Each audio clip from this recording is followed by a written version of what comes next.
The run-up is one of the biggest predictors of ball speed. The faster the velocity of the run-up, the quicker the ball speed. Latest research over the past 5 years has shown this, that it is one of the biggest predictors of ball speed, but there's still so many bowlers or aspiring fast bowlers not running in quick enough in general or quick enough in comparison to their maximum sprint speed. The research has shown that momentum into back foot contact is potentially a bigger predictor of ball speed than front leg mechanics, which is a big thing and is going to really challenge coaching as a whole if this ever gets taken on board by coaches. And it makes sense, right? More momentum through the run-up, more momentum and velocity in the crease, surely the ball comes out quicker. Now there's definitely an aspect where you've got to be able to deal with this extra momentum and velocity into back foot contact and front foot contact, and potentially you're going to lose or see more collapse through these positions just by increasing your run up. But when we're improving bowlers, we should be looking at the whole picture anyway, where we're looking to improve all of the positions and giving fast bowlers the qualities and physical qualities to withstand these greater positions. So what do you need to be doing in your run-up to ensure that you are building momentum into the crease? So number one, you need to be striking on the ball of your foot underneath your hips. So reaching out in front of you and heel striking. When the heel's hitting the floor, it's your body's natural break. You gotta think, when we hit front foot contact, what hits the floor? The heel, and we break. At back foot contact, what are we not wanting to hit the floor?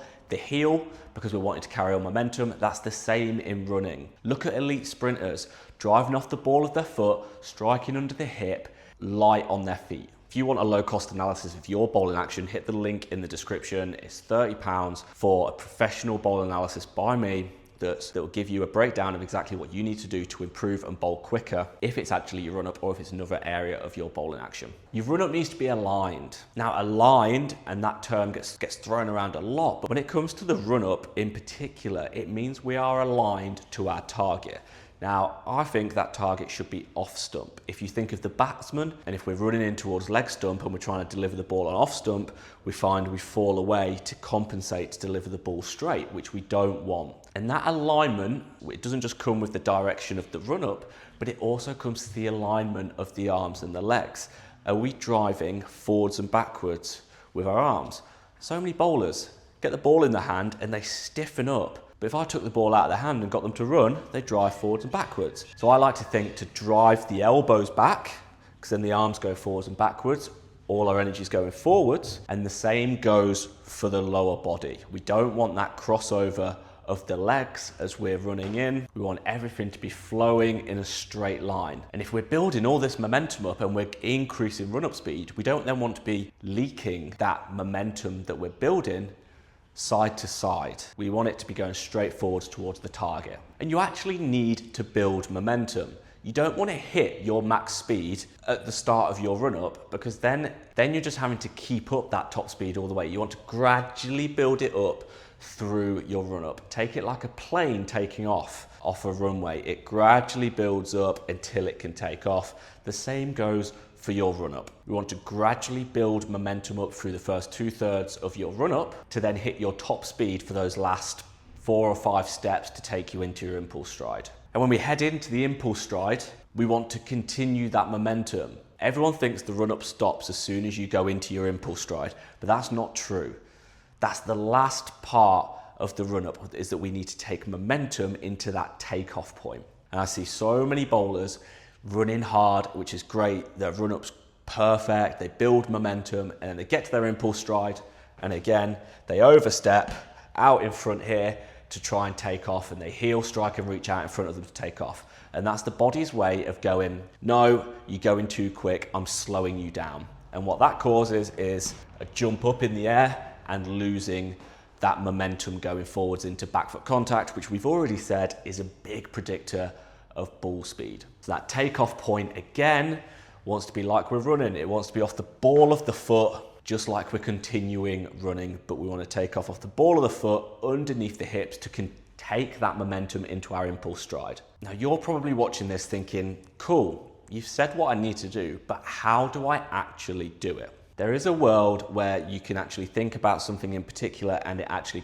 correlate into your movement, but you have a certain capacity of things you can think about and it actually carry over into what you're doing. I like to use just one kind of cue. If it's that cue we're using in the run-up, we won't be cueing anything in the bowling action. We'll be letting your body's natural movement take care of the bowling action, and we'll only be cueing the run-up. This is where the use of drills and sprint-specific sessions come into play. If you're in season currently and you're bowling on a Tuesday and a Thursday at training and then playing at the weekend, you've probably not got the time or the capacity to add in more running sessions. You're going to be fatigued, we're potentially going to lead to overuse injuries, which then puts you out for the rest of the season, which no one wants. So what we do in season is tag these sprint specific sessions on to your bowling sessions.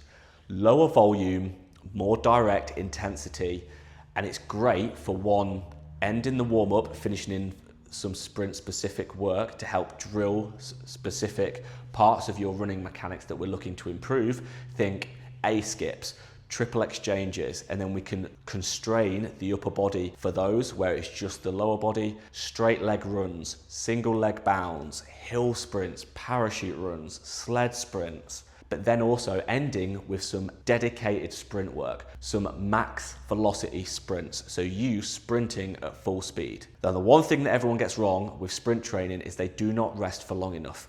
Sprint training is working at 100% and hitting 100%. It's not a conditioning exercise with how long can I go for or how little rest can I do. Rest for 2-3 minutes in between your sprints. And when you're doing it at the end of a warm-up, before you bowl, and we're kind of adding it in and micro-dosing it into your already prescribed training, then we need to keep the volume low but the intensity high. But also, if you max sprint before your bowling sessions, so you're sprinting at 100% before, and then you go into your run-up, which is normally 70-80% of your run-up speed, that's going to feel really easy because we've primed the body at the end of the warm-up, which is what a good warm-up should do. Think of it like bench pressing. You could bench press 100 kilos for one rep, great, but if you then dropped that weight to 80 kilos for the set after, that would feel so easy because you've already worked all the way up here. So this lower percentage or lower intensity is going to feel a lot easier. We're priming the body like we would do if we were bench pressing and dropping the weight with sprints, dropping the speed into the run-up, and the run-up's going to feel light, snappy, it's going to flow, you're going to feel relaxed, and it's going to feel so much easier instead of lethargic. If you're off season currently, then we're able to dedicate specific sessions to sprinting because you're not spending a day, 2 days, 3 days bowling and nailing a load of running. You've already got a lot of distance and miles to do with your bowling and your playing. Because we've not got that in the off season, we can dedicate more time to sprint work and conditioning and on-feet conditioning and sprinting. And we can add more sprints in, we can add more technical stuff and spend more time on the sprint and the run-up itself. But just because you need to improve your run-up doesn't mean you actually have to have a dedicated run-up specific session. We actually just need to improve the physical qualities like sprinting mechanics and what comes with that, improving ankle stiffness, single leg power, mobility. Improving those is going to help with the running when we're running, and that's going to then help with the run-up, which if we improve your run-up and your run-up speed, it's going to have a direct improvement on your ball speed. If you're not sure what parts of your bowling action you are leaking energy in or potentially putting yourself at risk of injury, hit the link in the description and that'll take you to my low-cost professional bowling action analysis, where for a small price of £30, you get access to a bowling action analysis which lasts for 10-15 minutes, and I go in depth into your bowling videos, be it from the side or from behind, if not both, and I assess where you're leaking speed, where you need to improve on, and how you can actually improve that. So hit the link in the description, that'll take you to the analysis, get your analysis done, and actually have an idea of what you need to improve on to bowl faster.